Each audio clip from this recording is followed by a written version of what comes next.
I think last year when Mariners front office came out and said, hey everyone, you don't have to pay attention to our team for a few years, it was maybe a little disheartening and kind of freeing for some of us because literally I have not paid any attention to the Mariners since he said that. So what I'm curious, since I feel like what they want to do is follow the Astros model but not get caught cheating. Part of it, yeah. They want to follow that model where they're trading now talent for prospects, they're drafting smart, they're building through the farm system, and then when they get to the point where their core is mostly built up from the inside, then maybe they try to look outside and grab a few free agents when they feel like they're ready to win. Do you feel like the move... I feel like more often than not I'm just frustrated generally by what they do. Mm-hmm. Have you felt like the moves they've made over the last year or so have been the right moves? I do think that. And full disclosure, I always describe the Mariners as my first love. Like, I love the Seattle Mariners. And so I'm prone to be a little bit optimistic. Justin and I outed ourselves last week as Fairweather Mariners fans. Absolutely, 100%. Which is why Justin wasn't in any of those games that you were at. Hey, in the 116 win season, I went to like 8 games. Yeah. So funny, before we get to the Mariners, I want to set context for folks that might not remember, or maybe you weren't born yet or something. That 2001 season, like going to a Mariner game, it was literally the entire city was a huge Mariner party for 4 months. You couldn't get tickets to a game. I mean, you everywhere you went in the city, you would hear Dave Niehaus on the radio, and games were broadcast no matter where you were at. If the game was on, the city was shut down and watching the Mariners. It was literally like Seahawk playoff game atmosphere. But imagine that every single day, and it's in the middle of, I remember 2001 as just an unbelievably beautiful summer, and the All-Star game was here, and the Mariners absolutely owned the city of Seattle. Like, there was no 1B, 1C. It was Mariners and, our other teams are kind of an afterthought. The Huskies were also good then, but the Mariners were top dog. And in that season, I believe I was 15 years old, and I was homeschooled. I watched I might have missed 5 games. I watched every single game. It was appointment television. Yeah. I watched the matinees. I watched everything. I was listening to them, but yes, absolutely. And I'm certain you guys came over because I was renting from Doug and Lois Cotton at the time, and I'm sure that you and your dad and you guys would come over, and I mean, Mariner games were like, there was barbecues every night just to watch the Mariners. I mean, it was that big, and the Mariners had enraptured the city in a way that I don't even know, that just because of the day-to-day nature of baseball, and the fact that it's summertime and people are out and you're just doing things, I don't even know, and this might be a stretch, but the Seattle Seahawks Super Bowl run did not quite capture the same flavor or fervor that the 2001 Mariners did. I think at some point the Super Bowl run, and I'm not minimizing this at all, but this is just how big the Mariners were that year, and 2002, because we forget that the Mariners were very good in 2002. And if it wasn't for that Oakland Athletics going on that 21-22 game winning streak, maybe it was just 20, I can't recall. But the whole Moneyball thing with Billy Beane. But the Mariners won over 90 games that year, and so the Mariners owned it. And it was so much fun. But so fast forward to now, because 2001 was the last time that the Mariners made the playoffs. And I do think that they are rebuilding in the right way. And, the argument that I made with people were just, gnashing their teeth when they traded Eddie Diaz, and it was like, I totally get it, I got that one because closers are very rarely dominant for more than a couple of years at a time. Right, closers are very rarely dominant, but he was so good. Like Diaz was just the definition of electric. And I'm like, guys, the Mariners suck. And it's like, if you are absolutely terrible, a closer is the least thing that you need. Yeah. I mean, because you really want a good closer on a really good team. If you're a crappy team and you're not getting your closer, I mean, it's like, sure, it's fun when he gets out there, but at the end of the day, you're still gonna suck. Or the analogy that I use is, it's like someone that's starving has a Rolex on their wrist, but they're not willing to trade that Rolex for some food or something like that. I mean, Eddie Diaz was a Rolex on the wrist of a starving Mariners team, and so I mean, That's vivid, and I love it.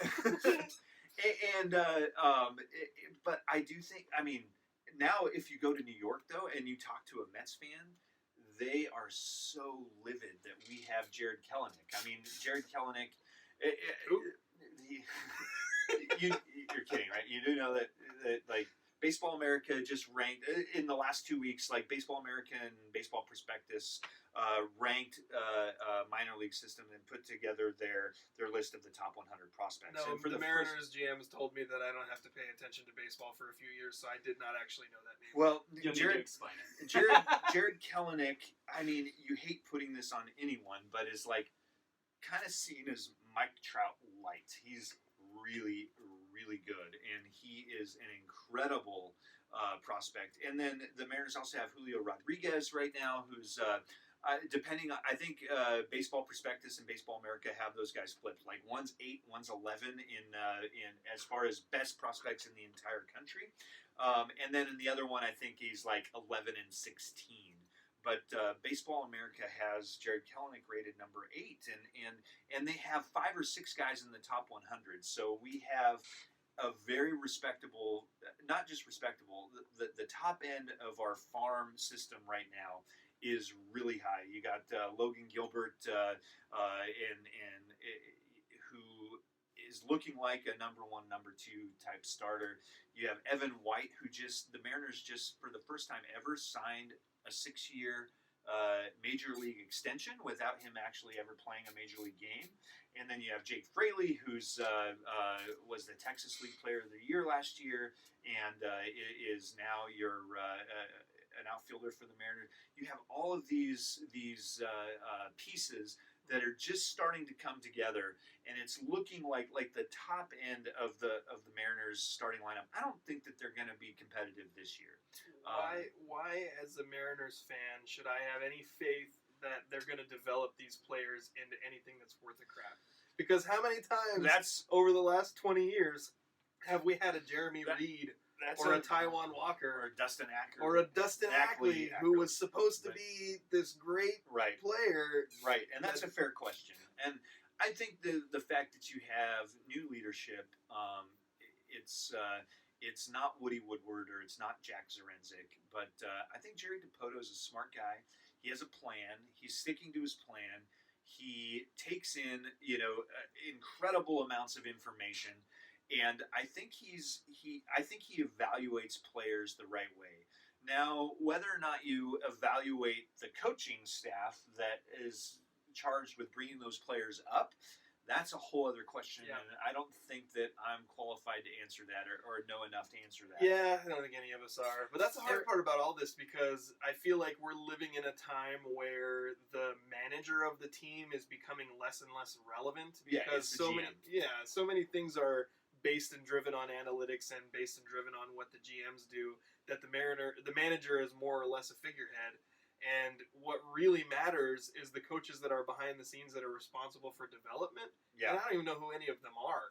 I don't know if it's the same guys. I don't know if it's anybody different. All I know is that I'm so beaten down as a Mariners fan from watching them fail over and over again. And this isn't just failure where you don't have anything going for you. This is failure where they've spent a buttload of money on teams to try to get good and been completely unable to do so, because either the free agents that they have play great, but then their prospects don't come in and fill in the holes, or you have prospects that are really great and you don't do a good job of putting veterans around them to help fill out the team. It's been an incredibly frustrating stretch.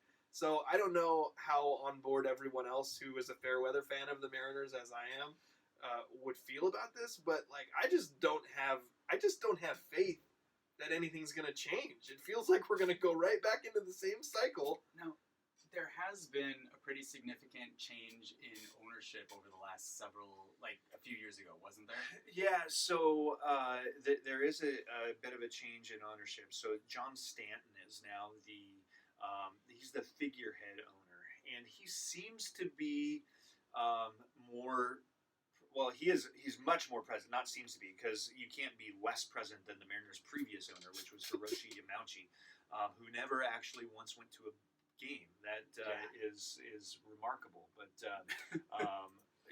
but John Stanton seems to be an engaged owner, but also is empowering his leadership. So Jerry DiPoto and his folks to really bring that up. And I do think that DiPoto has been pretty careful in his selection of coaching staff, and I think that he's building. I speak English really well, but one thing I know is word good talk. Howdy. So this is true. Highest quality of the radio echelon is right here.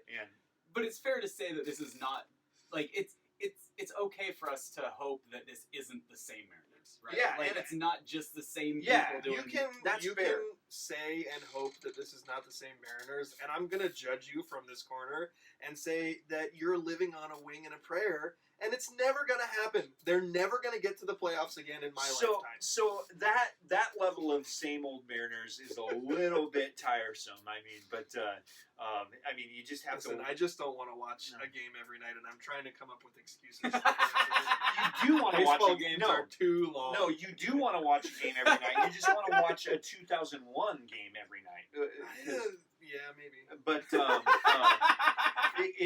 He's 'cause- old now and he wants to go to bed.